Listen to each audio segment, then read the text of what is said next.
Tapi kali ini kita mau belajar tentang konseling pranikah. Konseling pranikah itu penting. Kali ini kita akan belajar arti pernikahan. Topiknya adalah tidak ada keluarga yang sempurna. Parenting ini perlu diketahui oleh semua orang, bukan hanya orang tua. Belajarlah menjadi teman yang asik, yang ngobrol, yang menghargai. Family unboxing, membongkar keluarga. Salam keluarga Indonesia, kita belajar lagi. Kita masih melanjutkan parenting tentang tema bullying, perundungan. Di mana itu banyak terjadi di sekitar kita, bahkan sangat-sangat memprihatinkan. Bagaimana keisengan seorang anak bisa membuat cacat anak yang lain. Bahkan di beberapa kasus, seorang anak dibully sampai kemudian meninggal dunia. Ini masih anak, kita belum bicara soal mahasiswa, orang-orang dewasa yang melakukan kejahatan. Bukan, ini anak. Dan kalau kita perhatikan, bullying atau perundungan ini sebenarnya hanya terjadi di usia-usia awal. Semakin dewasa, perundungan tidak terjadi. Oh ya Pak, bentuknya berbeda, kriminal. Iya, tetapi bukan perundungan, bukan bullying. Walaupun dalam bentuk yang lain, bullying itu bisa terjadi di tempat kerja. Oh, orang-orang sudah dewasa. Bullying bisa terjadi di rumah tangga. Oh ya, dalam pernikahan. Bullying bisa terjadi di organisasi. Oh ya, itu terjadi. Tapi yang kita akan pelajari, bullying ini adalah bullying di masa anak-anak bertumbuh. Dan kita sudah belajar di segmen sebelumnya bahwa anak ya, kalau di dalam rumahnya dia terima sikap yang baik, dia merasa aman di rumah, dia merasa dicintai, dia merasa diterima apa adanya.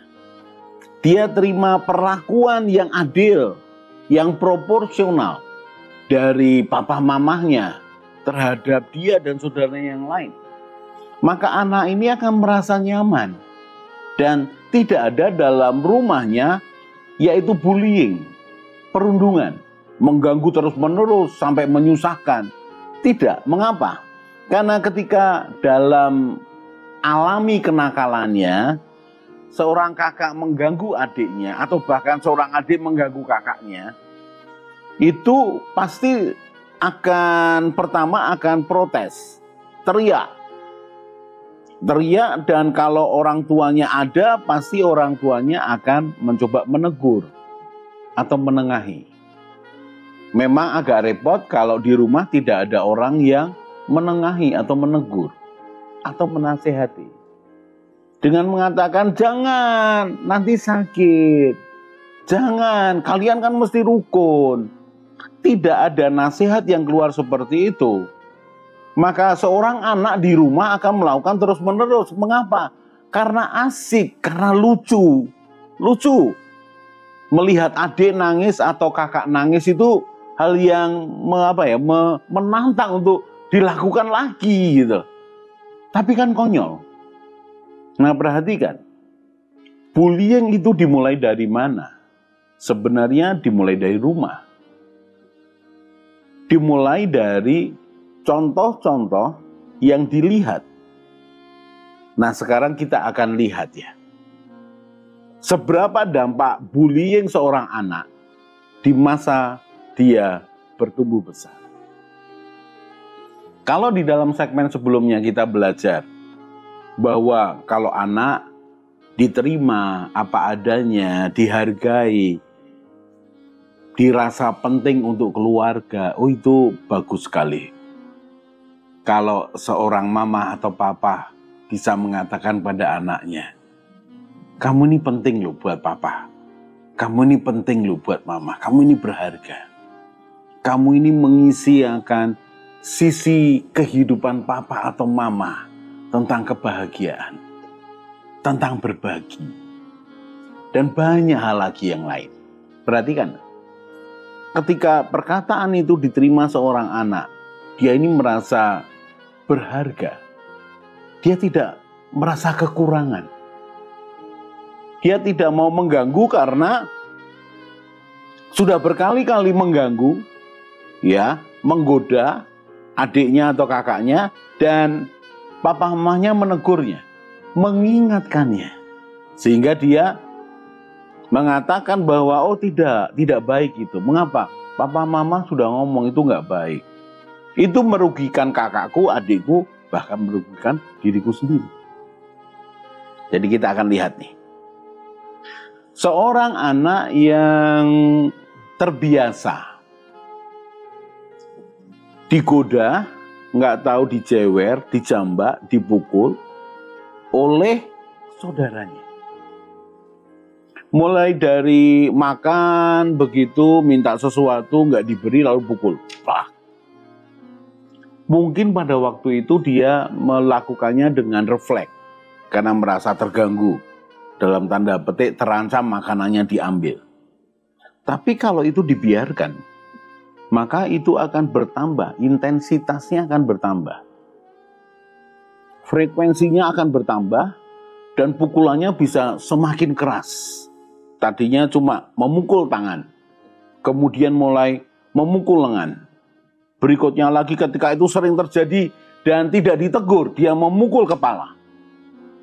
Dan ketika itu dibiarkan terus-menerus dan sering terjadi, maka tidak hanya memukul kepala, dia mulai memukul wajahnya.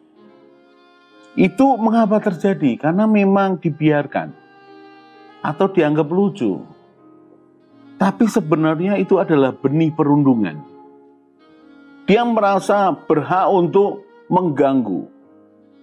Dia merasa berhak untuk menegur orang lain secara fisik. Dia terbiasa untuk menunjukkan bahwa aku lebih kuat, aku lebih superior daripada kamu. Itu dimulai dari mana? Dari rumah. Sehingga kalau papa mamanya tidak menegurnya atau orang yang di rumah yang lebih dewasa tidak menegurnya, maka di dalam konsep pikir anak ini, biasa dong, wajar dong, aku merasa terganggu, aku mukul balik dong. Atau kalau perlu aku tidak terganggu ya bagaimana aku mengganggu. Bayangkan loh. Aku senang, kenapa? Lucu, aku merasa hebat, aku merasa kuat. Jadi yang di awalnya terganggu karena dalam tanda petik kenakalan anak-anak, lama-lama ya kenapa tidak iseng? Kenapa tidak membalas? Jadi yang tadinya bertahan, defensif, menjadi ofensif, menjadi menyerang. Dan kalau itu dibiarkan dalam hal kecil, itu akan menumpuk. Konsep pikir bahwa hal biasa kok, kekerasan biasa kok, asal nggak membuat dia terkapar, pingsan, nggak apa-apa kok. Nah itu anggapan-anggapan persepsi. Ya, konsep pikir yang masuk dalam pikiran anak-anak. Itu berbahaya. Contoh nih ya, menghargai hak orang lain. Kalau kita tadi belajar soal makanan, makanan kan sudah dibagi. Ibu bapak sekalian yang mengalami di zaman dulu, orang tuanya, anaknya banyak. Mungkin bapak ibu itu anak ke-7 dari 9 bersaudara. Atau anak ke-10 dari 13 bersaudara. Atau bahkan anak atau yang kecil lah, anak ke-5 dari 7. Maka ketika acara makan, bukankah itu dibagi? Bahkan piringnya sudah ada, lauknya sudah disiapkan, ya tinggal sayur sama nasinya ngambil. Kok persis seperti kantin? Ya apa boleh buat? Kecuali mungkin papa mamahnya juragan kaya raya yang murah hati. Saya pakai istilah juragan kaya raya murah hati. Karena banyak juragan kaya raya tidak murah hati. Nah, orang tuamu juragan, kaya raya, murah hati. Anak-anaknya makan itu disediakan semuanya, silahkan diambil. Tidak dijatah. Nah, ketika dijatah seperti itu, seorang anak akan tahu, ini hakku. Itu haknya kakak, itu haknya adik. Contoh ketika beli buah dipotong-potong. Beli buah semangka akan dipotong-potong. Beli buah rambutan akan dihitung. Oke, kamu per 5 ya. 5 kalau anaknya itu 10 itu sudah berapa banyak loh. Bisa jadi berapa kilo. Nah, melanggar hak orang lain, menghargai hak orang lain. Ini harus diajarkan kepada anak-anak kita. Belum bicara kewajiban, kita bicara tentang haknya dia. Jadi ketika anak sudah dibiasakan seperti itu, dia akan bisa menghargai. Ini hakku, itu hakmu. Nah, kalau anak diajari seperti ini, di sekolahan dia tidak akan melanggar hak orang lain, mengganggu hak orang lain. Bayangkan kalau seorang anak tidak diajari tentang hak menghargai orang lain, hak orang lain, haknya dia. Maka ya di sekolahan atau di pergaulannya, dia tidak tahu menahu apa itu hak orang, hak asasi, hak dihargai, hak didengarkan. Nggak peduli, dia main melintas saja batas itu. Mengapa? Karena dia tidak tahu.